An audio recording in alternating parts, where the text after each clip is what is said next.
Amén. Buenas noches, hermanos. Que el Señor les bendiga ricamente. Bienvenidos, gracias por acompañarnos en este tiempo. Sin ustedes no sería lo mismo porque cada uno de ustedes y de nosotros somos la iglesia del Señor. Y ese es el propósito por el cual estamos hoy aquí, para honrar, exaltar el nombre de nuestro Dios. Y quisiera compartir con ustedes una reflexión, no sé si la voy a hacer corta o larga, que dice el pastor, que lo que diga el Espíritu. Y, amén, quisiera que me pudieran acompañar al libro de Éxodo, capítulo 19, desde el verso 1 en adelante. Yo lo voy a leer en la versión, la Biblia de las Américas. Son palabras que muchos de los que llevan años en el Evangelio las conocen, seguramente una y otra vez la han leído, pero siempre Dios tiene algo para hablarnos, algo para mostrarnos. Y así dice la palabra del Señor. Al tercer mes de la salida de los hijos de Israel de la tierra de Egipto, ese mismo día llegaron al desierto de Sinaí, partieron de Refirín, llegaron al desierto de Sinaí y acamparon en el desierto. Allí delante del monte acampó Israel.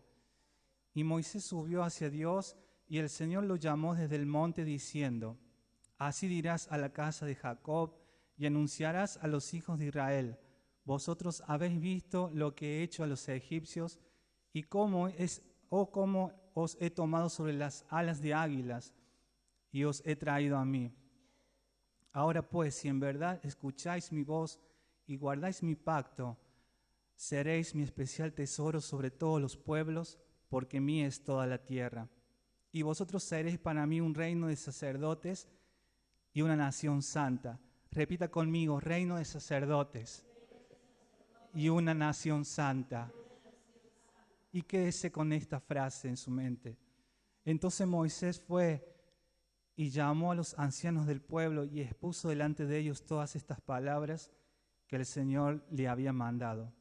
Y todo el pueblo respondió a una y dijeron: haremos todo lo que el Señor ha dicho. Y llevó Moisés al Señor las palabras del pueblo.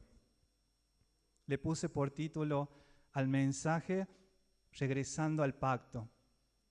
Y saben, hermanos amados, que la Escritura nos revela que desde un principio Dios, en su trato con la humanidad, con los hombres, siempre se ha movido haciendo acuerdos, siempre se ha movido y relacionado con el hombre estableciendo pactos, porque para el Señor los pactos, los acuerdos son muy importantes, porque a través de ellos el Señor lleva a cabo sus propósitos. De hecho, cada uno de los pactos bíblicos tuvo en sí un propósito en particular. Y si podemos hablar bíblicamente del primer pacto, podríamos hablar del pacto de obras que hizo el Señor en un principio con Adán. En un principio estaba allí Adán en el huerto, y nos imaginemos un día, Adán estaba allí labrando el huerto, trabajando. De pronto viene el Señor y habla con Adán y le dice: Adán, vení un ratito para acá que quiero hablar con vos. Lo imaginemos un poquito. Adán, mira, te muestro el huerto, mira toda la cantidad de árboles que hay, de frutos. De todos esos árboles podés comer, pero del árbol de la ciencia del bien y del mal ni se te vaya a ocurrir comer, porque el día que comas de él, ciertamente morirás. Fue pasando el tiempo y todos conocen la historia, los que conocen Biblia, que la serpiente engañó a Eva y Eva y su marido tomaron de ese fruto prohibido. ¿Qué ocurrió con el pacto que el Señor les había dado? Se quebró, lo quebrantaron, y las tristes consecuencias de esa desobediencia las vemos hasta el mismo día de hoy, en que el hombre fue separado de la gloria de Dios, murieron espiritualmente, y esa preciosa comunión que ellos tenían con el Señor se quebró. Y sigue la historia y vamos a seguir viendo que siempre en su trato con el hombre, el Señor siempre fue moviéndose en tratos, en acuerdos. Y llegamos al episodio que acabamos de leer, cuando Israel había sido sacado de la tierra de Egipto a través de Moisés. Y lo primero que el Señor hace cuando los saca es establecer un pacto con ellos y entregarles la ley, aquello que comúnmente conocemos como el pacto mosaico, porque fue entregado a través de Moisés. Y el Señor, a través de Moisés, me imagino que les habló de todo lo que comprendía ese pacto.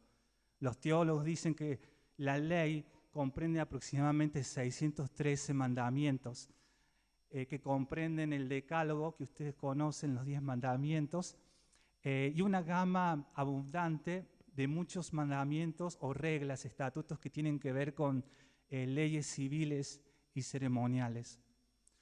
Y si usted sigue leyendo la Escritura, va a ver más adelante que ese pacto fue ratificado, ¿sí?, con sangre, cuando Moisés descendió del monte y roció al pueblo con sangre, y el pueblo se había comprometido a guardar el pacto.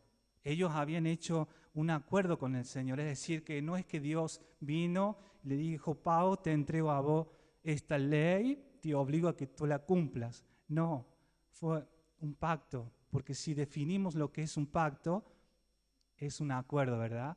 Un pacto es un acuerdo entre ambas partes que tiene sus responsabilidades, sus obligaciones y también tiene penalidades para la parte que falla. Lamentablemente sigue la historia y el pueblo de Israel, desde la generación que estuvo en el desierto a la cual le fue entregada la ley, pasando más adelante por el tiempo de los jueces, llegando a los reyes, todos de una y otra manera, una y otra vez, quebrantaron el pacto, desobedecieron al Señor y como tal sufrieron las tristes consecuencias. Y cuando llegamos al libro de Jeremías, capítulo 6, 16, el Señor le hablaba al pueblo de Judá a través del profeta Jeremías y le decía, paraos en los caminos y mirad y preguntad por las sendas antiguas cuál sea el buen camino y andad por él y hallaréis descanso para vuestra alma. Mas dijeron, no andaremos. Puse también sobre vosotros atalayas que dijesen, escuchad el sonido de la trompeta, y dijeron ellos, no escucharemos. Saben, hermanos, que cuando usted examina y se pone a leer todo el libro de Jeremías, algo que va a rescatar en particular, o una frase que puede sacar en particular, estudiando todo el capítulo, es la obstinación, la rebeldía del pueblo. La rebeldía es cuando yo sé lo que tengo que hacer y no lo hago. No lo hago no porque yo no pueda hacerlo, no porque no esté a mi alcance, sino porque yo determino no hacerlo. Y este pueblo una y otra vez fue exhortado por el profeta Jeremías, así como no solamente Judá, sino cientos de años antes, el pueblo de Israel, la nación entera, a través de sus siervos los profetas, una y otra vez fue exhortado a que se volvieran al Señor, a que se volvieran a esa ley que el Señor les había entregado a través de Moisés. Pero tristemente eso no sucedió, sino que siempre el pueblo anduvo en pos de su malvado corazón. Dios les decía, vayan por la derecha, y ellos no decían, no, yo voy a ir por la izquierda. Y más adelante en Jeremías 25, verso 1, quizás fue una de las tantas exhortaciones, ¿no? Pero aquí el Señor les hablaba nuevamente por Jeremías y le decía en el verso 11, palabra que vino a Jeremías acerca de todo el pueblo de Judá en el año 4 de Joacín, hijo de Josías, rey de Judá, el cual era en el año 1 de Nabucodonosor, rey de Babilonia, la cual habló el profeta Jeremías a todo el pueblo de Judá y a todos los moradores de Jerusalén, diciendo, desde el año 13 de Josías, hijo de Amón, rey de Judá, hasta este día, que son 23 años, diga 23 años, no eran pocos años, ¿verdad? Ha venido a mi palabra del Señor y he hablado desde temprano y sin cesar, pero no oísteis. Y envió el Señor a vosotros todos sus siervos los profetas, enviándoles desde temprano y sin cesar, pero no oísteis, ni inclinasteis vuestro oído para escuchar. Cuando decían, volveos ahora de vuestro mal camino y de la maldad de vuestras obras, y moraréis en la tierra que os dio el Señor a vosotros y a vuestros padres para siempre, y no vayáis en pos de dioses ajenos, sirviéndoles y adorándoles, ni me provoquéis a ira con la obra de vuestras manos, y no os haré mal. Pero no me habéis oído, dice el Señor, para provocarme a ira con la obra de vuestras manos para mal vuestro. Por tanto, así dice el Señor de los ejércitos, por cuanto no habéis oído mis palabras, he aquí enviaré y tomaré a todas las tribus del norte, dice el Señor, y a Nabucodonosor, rey de Babilonia, mi siervo, y los traeré contra esta tierra y contra sus moradores y contra todas estas naciones en derredor, y los destruiré, y los pondré por escarnio y por burla y en desolación perpetua. Y haré que desaparezca de entre ellos la voz de gozo y la voz de alegría, la voz de desposado y la voz de desposada, ruido de molino y luz de lámpara. Toda esta tierra será puesta en ruinas y en espanto, y servirán estas naciones al rey de Babilonia 70 años. Aquí el Señor les habla a través de Jeremías y les declara que a causa de esa rebeldía, de esa dureza de corazón, de no haber escuchado al Señor Dios una y otra vez para andar en el camino que el Señor les había trazado, tristemente iba a venir este juicio tremendo sobre sus vidas que acabamos de leer.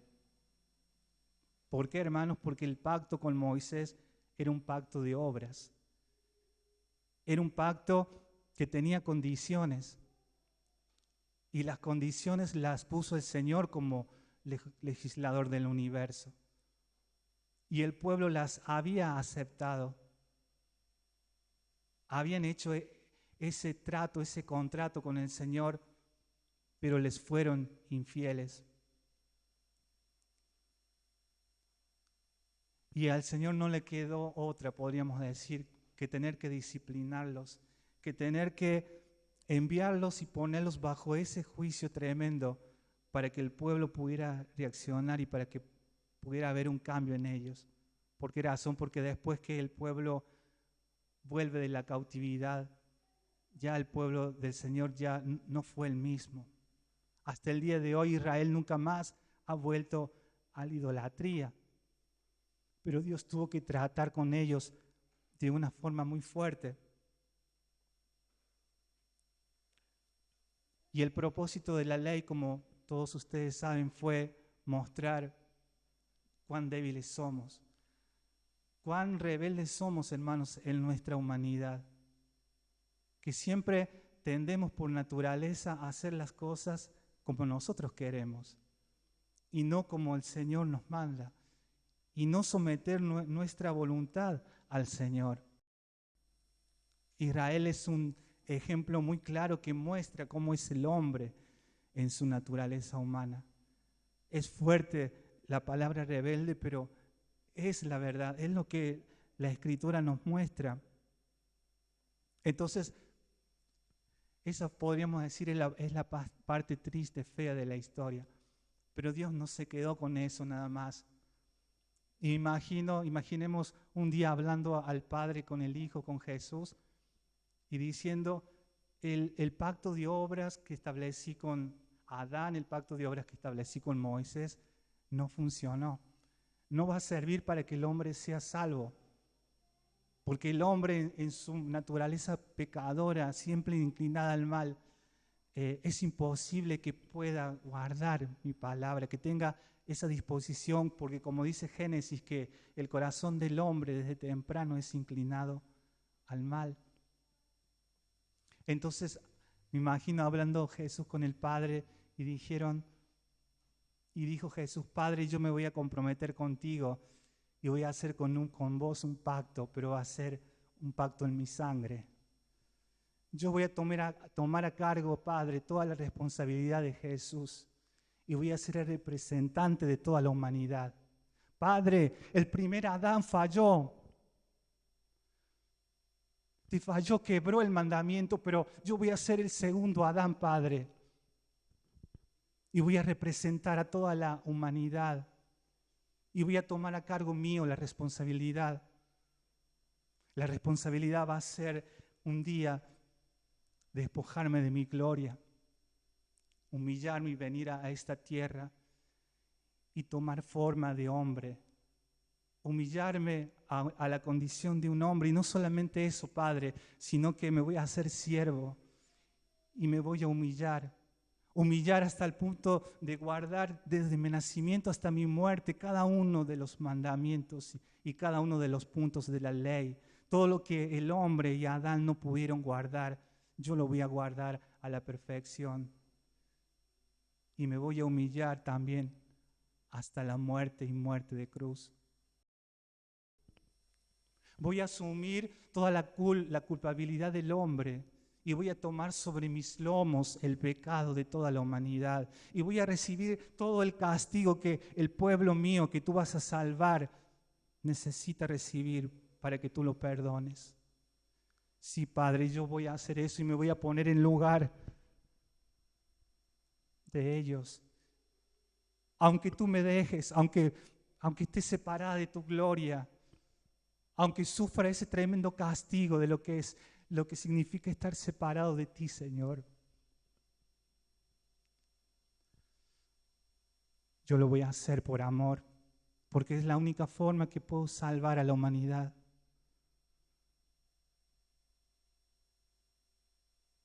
Y el padre dijo: está bien, hijo, trato hecho, acepto, vamos a hacer el pacto. Y por eso es que también el Señor le habló a Jeremías en el capítulo 31, verso 31, y le dijo el Señor: he aquí que vienen días, dice el Señor, en los cuales haré un nuevo pacto con la casa de Israel y con la casa de Judá, no como el pacto que hice con sus padres el día que tomé su mano para sacarlos de la tierra de Egipto, porque ellos invalidaron mi pacto, aunque yo fui como un marido para ellos, dice el Señor. Pero este es el pacto que haré con la casa de Israel después de aquellos días, dice el Señor. Daré mi ley en su mente y la escribiré en su corazón, y yo seré a ellos por Dios y ellos me serán a mí por pueblo. Y no enseñará más ninguno a su prójimo, ni ninguno a su hermano, diciendo: conoce al Señor, porque todos me conocerán, desde el más pequeño de ellos hasta el más grande, dice el Señor. Porque perdonaré la maldad de ellos y no me acordaré más de su pecado. Esta promesa se cumplió, hermanos. Y nosotros hoy estamos aquí siendo redimidos, perdonados, teniendo acceso a la presencia de Dios, al lugar santísimo, porque Jesús cumplió su pacto, cumplió la parte que a él le correspondía del pacto. Lo cumplió al pie de la letra, sin fallar ni siquiera en un solo punto. Y lo que esta palabra me hablaba a mí personalmente, hermanos, el Espíritu Santo me hablaba de que ya el Señor hizo todo lo que necesitábamos para nuestra salvación, para llevar a cabo y que se cumpliera el propósito de Dios en nuestra vida y poder ser la iglesia que Dios quiere y las personas que Dios quiere que cada uno de nosotros seamos. Ya el Señor lo hizo todo. La Escritura dice que ya hemos sido bendecidos con toda bendición espiritual en los lugares celestiales. Ya no hacemos las cosas ni nos movemos bajo un pacto de obras, donde el pacto de obras decía: si haces esto vas a ser bendecido, si haces lo otro vas a ser recompensado. Y esto pega muy fuerte con la religión, hermanos, porque la religión es eso, es hacer cosas buenas para ganar el favor de Dios. Y ya nosotros ya no nos movemos bajo eso. Por eso cuando evangelizamos y predicamos a las personas, un error muy común que se comete a veces es decir a las personas: si tenés un problema, bueno, vení a Cristo. Si estás con crisis, si estás con enfermedad, problemas económicos, como si el Señor fuera alguien que está para solucionar nuestros problemas. Cuando la principal obra por la cual Cristo murió fue para eso, para reconciliarnos con Dios, para salvarnos. Y todo lo demás que necesitamos para cumplir el propósito de Dios nos va a ser otorgado como añadidura, como un resultado de que nosotros hemos venido a Cristo y nos hemos entregado a Él. Por eso dice su palabra: mas buscad primeramente el reino de Dios y su justicia, y todo lo demás os vendrá por añadiduras. Pero el hombre tuerce las cosas y hace al revés, quiere buscar primero las bendiciones, quiere buscar primero las añadiduras, quiere buscar muchas veces mi propio plan, progresar, tener un auto nuevo, pasarla bien, tener un buen sueldo, tener un buen ahorro, que a mis hijos nada les falte, y eso es bueno y está bien. Pero Dios muchas veces, a causa de buscar esas cosas y querer esas cosas, queda muchas veces en segundo, tercero, cuarto o último lugar. Cuando siempre el deseo de Dios por el cual Él nos salvó fue para que fuéramos, como leíamos en la palabra, un especial tesoro. Fuéramos ese pueblo escogido que viviera solo por Él y para Él. Fuéramos esa iglesia amada. Mientras estaba ahí, me venían a mi mente, no estaba en el bosquejo, pero cómo la palabra de Dios ilustra la relación entre Cristo y la iglesia, y cómo habla de la esposa y el esposo. Y cuando usted se une al matrimonio, hace un pacto, ¿verdad? Un pacto de fidelidad. Y cuando usted se casa, ya dice la palabra de Dios que no son dos, sino que son uno. Y cada cual tiene que esforzarse ahora, porque me imagino que yo no soy casado, pero no debe ser fácil la convivencia. Hay cosas que el esposo o la esposa tendrá que renunciar, tendrá que morir.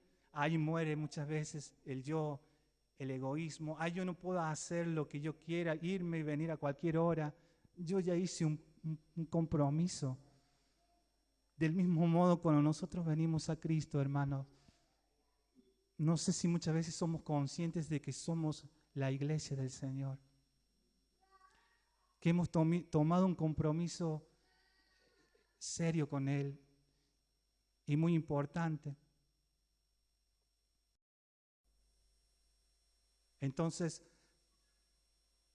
hoy como creyentes ya no estamos obligados a tener que cumplir la ley, a hacer cosas para ser salvos, sino que todo esto lo podemos disfrutar por la gracia del Señor. Y si nosotros volvemos nuevamente al principio, a la frase que yo le dije que ustedes la retuvieran, y si leemos 1 de Pedro 2:9, que dice: mas vosotros sois linaje escogido, real sacerdocio, nación santa, pueblo adquirido por Dios, para que anunciéis las virtudes de aquel que os llamó de las tinieblas a su luz admirable. ¿Somos conscientes, hermanos, que el Señor nos compró y que Él nos apartó para Él? Es una pregunta que cada uno de nosotros tendría que hacerse.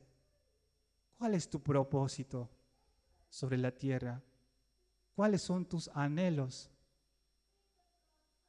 Quizás para muchos el propósito es tener un buen trabajo, un día conocer a alguien, formar una familia,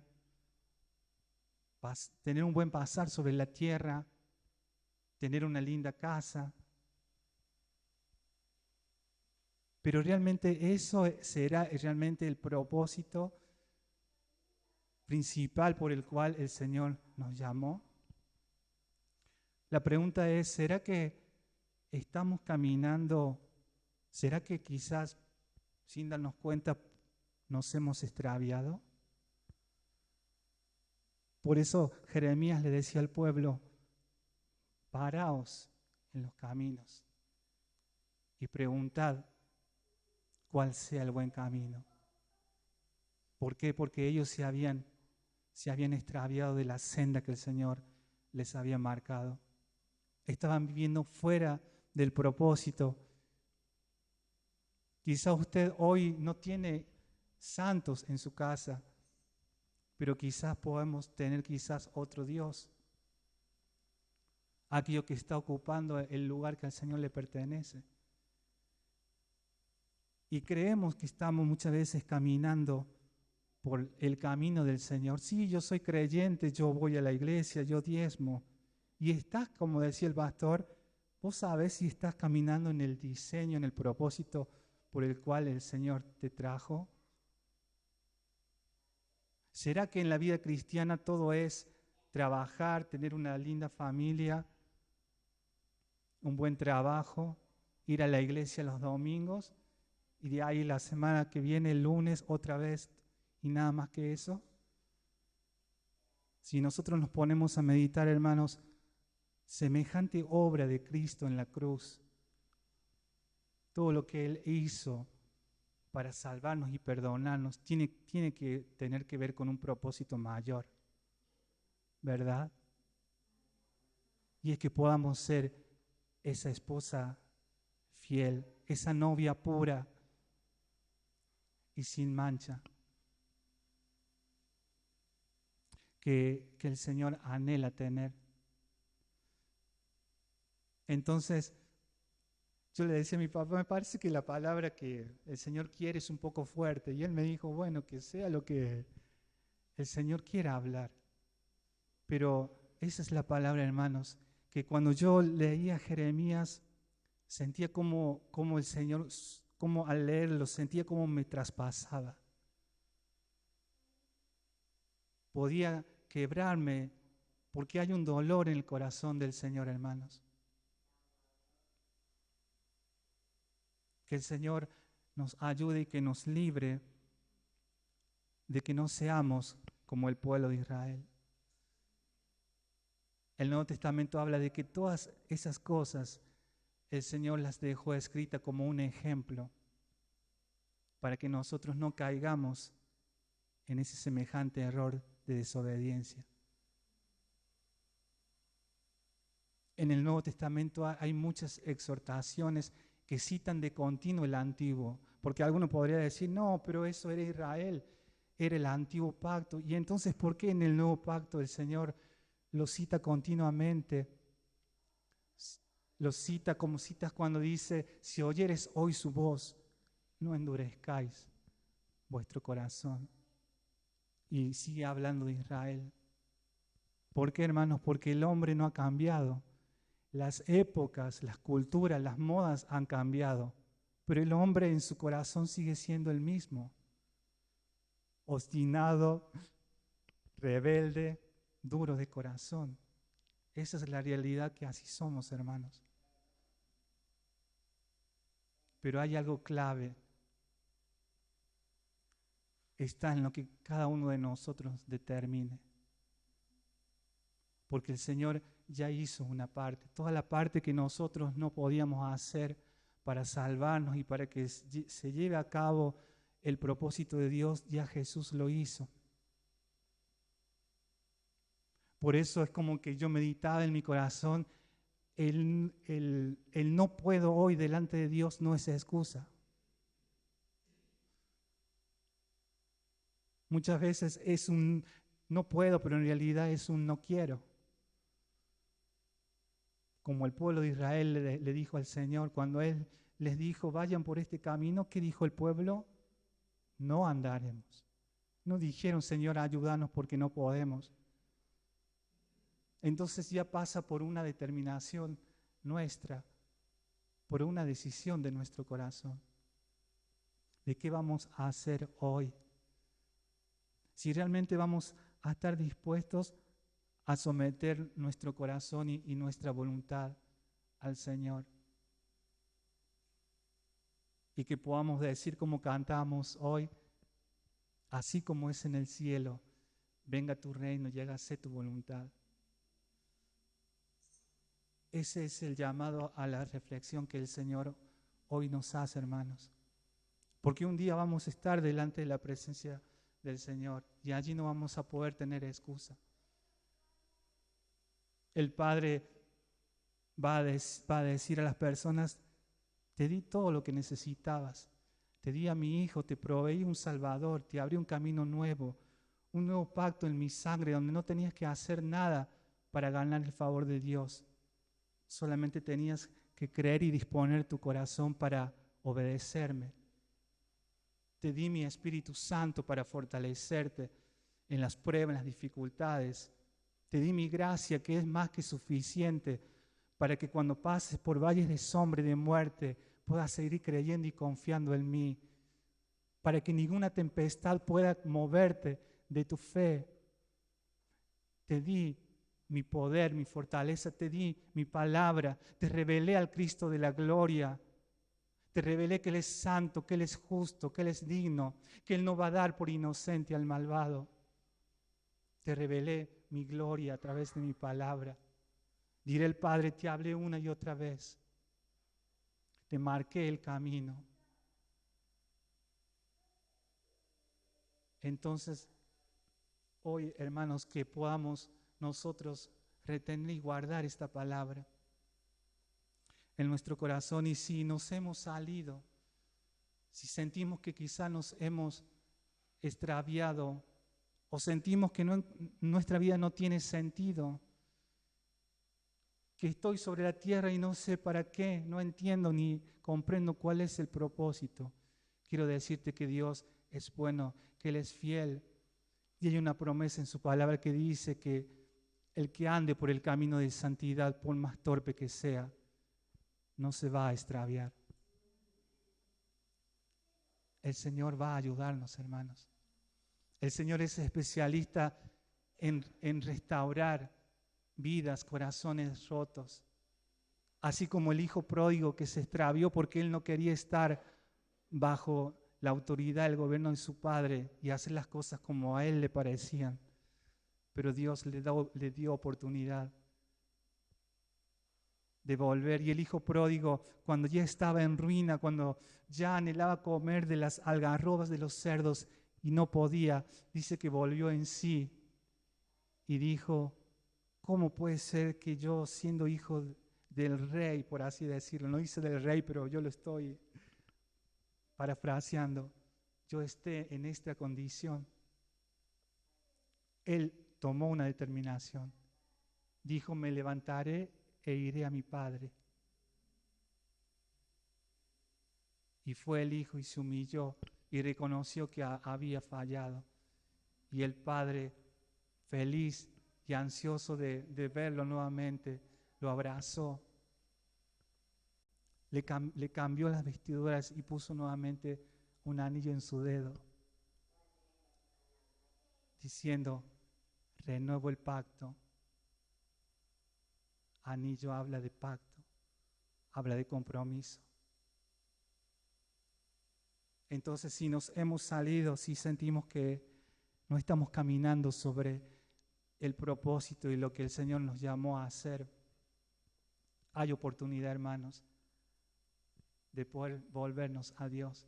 Hay oportunidad de renovar el pacto con Él, de decir: Señor, hasta aquí no más. Hasta aquí he hecho las cosas muchas veces como a mí me parecían o como yo quería. Pero quiero realmente someter mi vida, someter mi voluntad a vos. Yo voy a invitar que puedan ahí, hermanos amados, cerrar sus ojos y dejar que el Espíritu Santo pueda ministrar a nuestros corazones. Porque su palabra es como un espejo que puede reflejar nuestra condición. Porque es tan grande el amor del Padre que Él a sus hijos los corrige y los instruye para que les vaya bien. Porque Él nos disciplina o nos corrige por amor para que no seamos condenados con el mundo. Señor, así como hemos visto a través de la Escritura, lo vimos en Adán, Señor, alguien en el cual no había pecado, pero tomó la decisión correcta. Comió del árbol del cual tú le dijiste que no. Quebrantó el pacto, quebrantó el mandamiento. Y en ese tiempo aún no estaba la ley. Pero venido el tiempo de la ley también, Señor,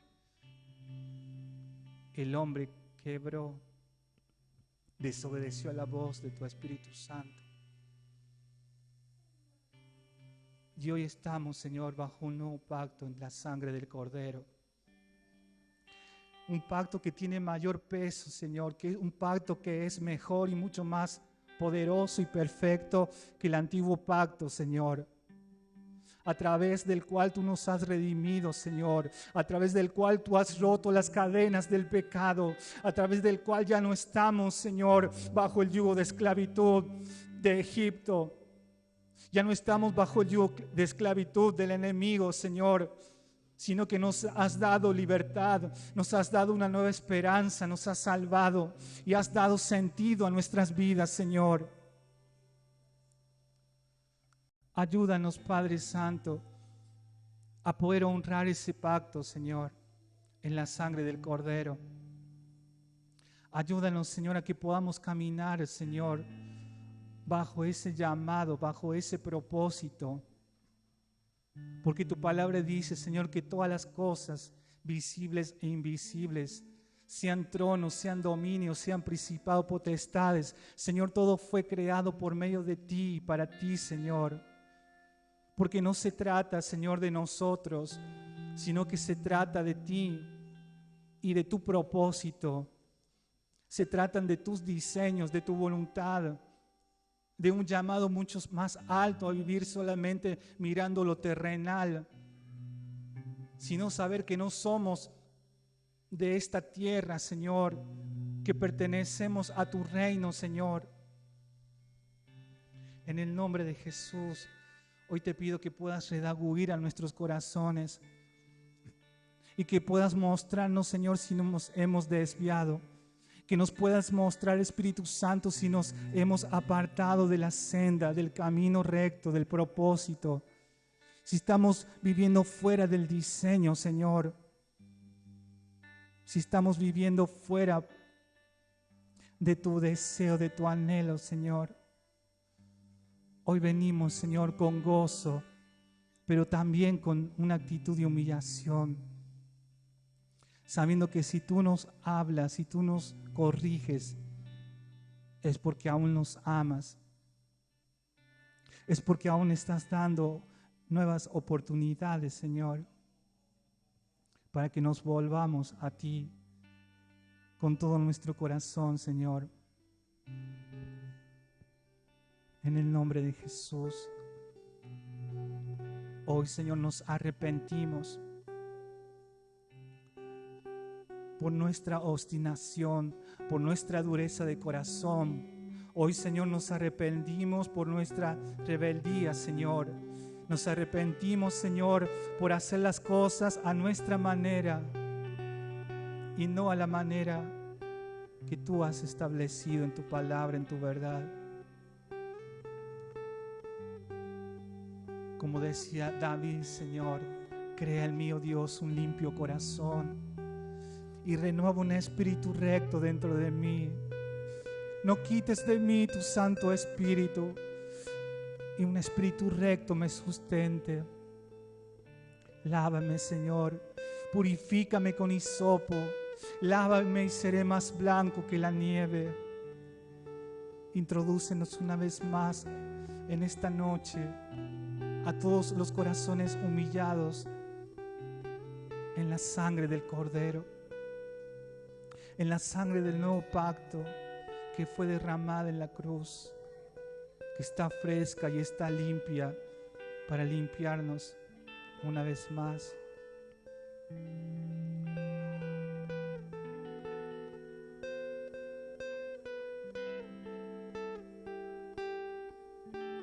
Si no fuera por tu gracia, Señor, y tu amor, estaríamos condenados, Señor. Estaríamos perdidos, destinados a una condenación eterna. Pero por tu gracia, Señor, y tu bondad estamos aquí. Y ese es un motivo de gozo, un motivo de gratitud, de alegría, Señor.